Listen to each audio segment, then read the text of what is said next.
మనం ఏం చేస్తున్నాము, దేవుని ఈ విధంగా మనం మహిమపరచగలుగుతున్నాం. ఎప్పటికప్పుడు తలంచుకోవాలి మనమే. అక్కడ మనలో మనకి మార్పు అనేది మనకు తెలియకపోతే నేను ఆకర్షిస్తానే ఉంటాడు ఎప్పటికప్పుడు. దేవుడు నీలోనే పెట్టుంటాడు ప్రతిదీ కూడా.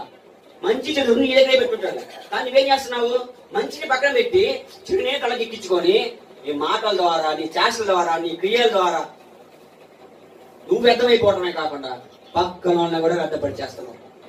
దేవుడికి అది ఇష్టం ఉండదు. ఎందుకంటే నువ్వు పోతే పోయావు అబ్బాయి, నీతో పాటు వాళ్ళ మీదకి వెళ్ళిపోతున్న నరకానికి. ఎందుకది అవసరం అంటారా? 14 అమ్మా. అయితే మీ హృదయములలో సహింపజాలని కాని మత్సరమును వివాదమును ఉంచుకున్న వారైతే అతిశయపడవద్దు. సత్యమునకు విరోధముగా అబద్ధమాడవద్దు. మత్సరం ఉండకూడదు. ముందు మత్సరాలు ఉంటాయి.